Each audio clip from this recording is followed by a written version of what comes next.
tout ça yi nga xam ne passé def alors tey bu ñu gisee poignée de main bi nga xam ne dox na diggante Karim ak ki nga xam ne moo nekk Macky Sall monsieur Diong justement ban lecture nga ci def et aussi bu dee am na benn lecture politique boo ci mën a andi. waaw jërëjëf laaj nga ma véritablement lu am solo. li nga xamante ni mooy visite bi nga xam ne visite de condoléance la bi président Macky Sall def fële à Doha. te mu fekk fa son frère ak suñu compatriote monsieur Karim Meïssa Wade. visite boobu nag dañuy rafetlu déjà poignée de main bi nga xam ne am na seen diggante ñoom ñaar muy wane ni au-delà de tout quand même seen grandeur. Parce que la politique c'est une chose mais les relations humaines cordiales yi nga xamante ne moo mës a exister entre le président Macky Sall ak son jeune frère Karim Wade. donc noonu la ñu jàngatee li am parce que ñoom ñaar mësuñu réeroo gis nañu évidemment ak élection présidentielle yi fi passé te nga xamante ni Macky le président Macky s'était indigné ci le fait que le PDS le candidat du PDS mu doon Karim Meïssa Wade jàllul au niveau du conseil constitutionnel. Et donc cela traduit que ni y a les zones d'ombre yi amoon seen diggante wax dëgg yàlla mujj nañ ko lever. équivoque yi fa nekkoon lever woon nañ leen. donc vraiment gisuñu benn péril en la demeure gisuñu dara lu nga xamante ne mun na tax ñu am ci xel ñaar ci visite boobu. Ça entre dans le cadre naturel de gens ki nga xamante ni am na temps divergence amoon na suñu diggante muy la gestion de l'État te et puis le président Macky Sall defoon ko sacerdoce muy véritablement la reddition des comptes juróon li mu jur ñu gis des procès et tout ce qui s'en est suivi mais loolu jeexee xam nañu c'est dans l'ordre naturel et normal de la gestion d'un État qu'un nouveau chef de l'État fasse la reddition des comptes. Et monsieur Karim Meïssa Wade au vu de toutes les fonctions nga xam ne occupé woon na ko il avait répondu de sa gestion et finalement on a vu tout ce qui s'est passé mais tout ça c'est derrière nous parce que vers la fin ce qui compte mooy il y a eu une grande réconciliation nous avions partagé des combats en commun avec le PDS et aussi les relations sont restées intactes ce qui témoigne évidemment de cette poignée de main bi nga xam ne entre ñoom maintenant nag libre à chacun d'interpréter et les spéculations peuvent aller bon train mais ce qui demeure évident il y a une relation quasi amicale quasi fraternelle entre grand frère et petit frère qui a toujours existé entre Karim Wade et le président Macky Sall. Et pour la petite histoire on dit que c'est même monsieur Karim Wade qui avait proposé à son père de nommer le président Macky Sall le premier ministre du gouvernement de Abdoulaye Wade. Donc c'est dire que ça c'est resté mais la gestion d'un État quand même dafa requérirul certaines fonctions wala certaines du moins certaines fraternités wala certaines amitiés. La gestion de l'État c'est la gestion de l'État. Exactement.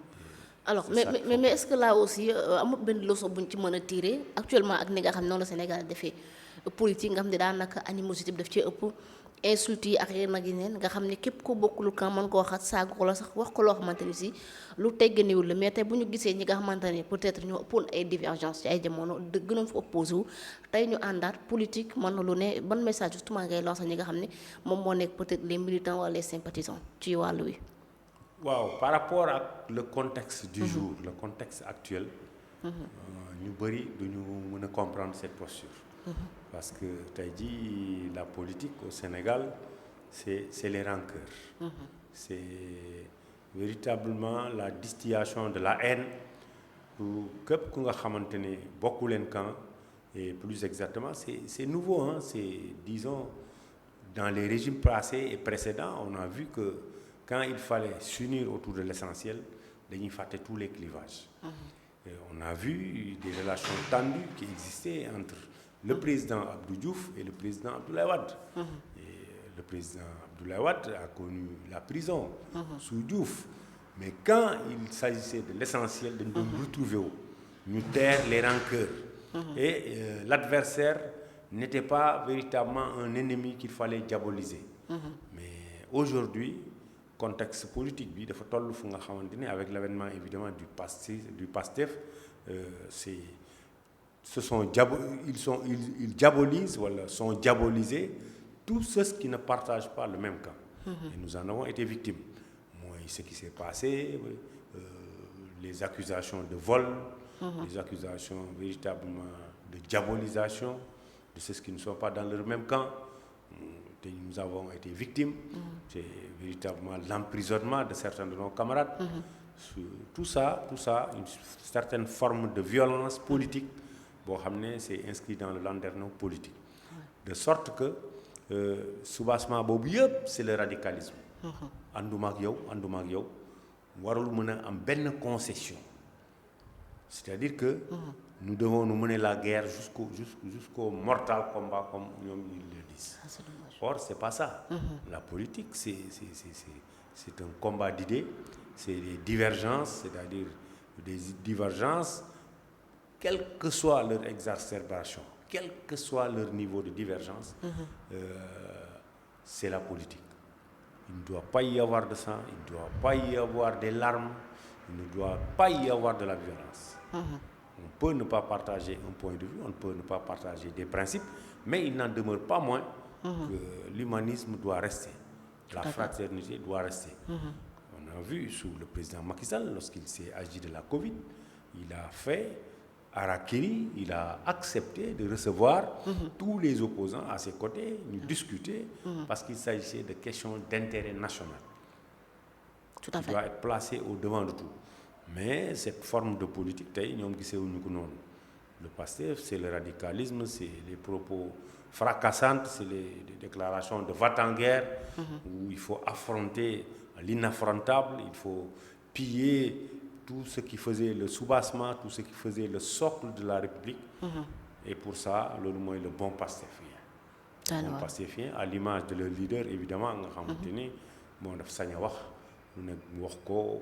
attaquer pour te fragiliser, pour te réduire en néant, je ne sais pas, pour peut-être avoir plus de capital de sympathie vis-à-vis de ceux qui le suivent aveuglément et sans discernement. Or que c'est pas ça.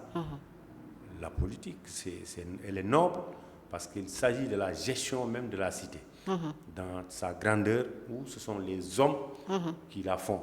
Et ce sont les hommes qui, autour d'un idéal commun de vivre, nous partager une ambition, une vision, nous voir dérouler, matérialiser au profit de leurs concitoyens. Et ça s'arrête à cela. Mais il ne s'agit pas quand même de faire comme certains pays, malheureusement, ils ont utilisé la haine, le tribalisme, ils ont utilisé des rancœurs au point que nous avons vu ce Ah ouais. Merci beaucoup en tout cas c'était important comme ça ñu wax ci bi la rencontre aussi la loo xamante ni suñu koy xaar ba tey ci campagne bi mu nekk sa candidature aux Nations Unies